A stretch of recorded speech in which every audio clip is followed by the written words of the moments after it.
selamat datang kembali dalam Curhat Psikologi. Langsung saja untuk pertanyaan yang pertama, tentang proses manusia yang bertanggung jawab, proses manusia yang bijaksana, dan bagaimana interaksinya dalam ekologi. Yang pertama, manusia yang bertanggung jawab dan bijaksana adalah manusia yang reflektif, manusia yang bisa memaknai dalam segala hal, manusia yang bisa menemukan emosi positif dan tentunya melakukan perbuatan baik. Emosi positif ini bisa dalam hal mendukung atau menuntun orang lain maupun makhluk lain. Dalam hal berbuat baik itu manusia yang mampu memelihara. Itu semua mereka lakukan untuk mencapai kebahagiaan sejati. Kebahagiaan sejati adalah kebahagiaan yang sifatnya itu kekal, sifatnya itu abadi, tidak hanya hari ini tapi dampaknya itu luas, dampaknya sangat menyeluruh. Mereka ini akan mampu melaksanakan tugas dan kewajibannya sebagai manusia Homo sapiens dan Homo socius. Homo sapiens yakni bisa mengendalikan akal budinya dengan baik, sedangkan Homo socius dapat bergaul secara positif di lingkungan yang positif.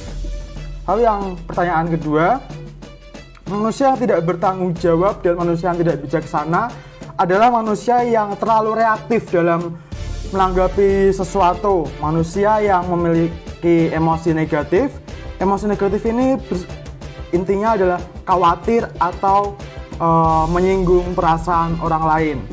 Mereka juga tentunya akan melakukan perbuatan buruk seperti halnya merusak. Itu semua mereka lakukan demi mencapai kebahagiaan yang semu. Kebahagiaan semu adalah kebalikan dari kebahagiaan sejati. Kebahagiaan semu ini sifatnya sementara dan dampaknya itu sangat sempit, hanya dirasakan oleh subjek-subjek tertentu. Mereka akan cenderung menghindari tugas dan kewajibannya sebagai manusia Homo sapiens dan manusia Homo socius.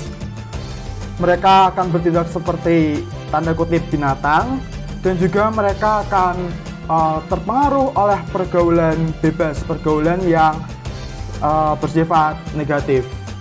Lalu pertanyaan yang ketiga, tentang perubahan. Apakah manusia yang tidak bertanggung jawab dan tidak bijaksana ini bisa berubah menjadi manusia yang bijaksana dan menjadi manusia yang bertanggung jawab? Tentu saja jawabannya adalah mampu. Manusia mampu berubah karena manusia adalah makhluk yang terus berkembang. Manusia adalah makhluk yang terus berproses menjadi lebih baik. Tentunya dengan self-control, yakni dia mengendalikan dirinya sendiri melalui teori-teori yang telah ada. Di sini saya mengambil sedikit teori dari Cognitive Behavioral Therapy atau CBT, dan juga teori Authentic Happiness dari tokoh Martin Seligman.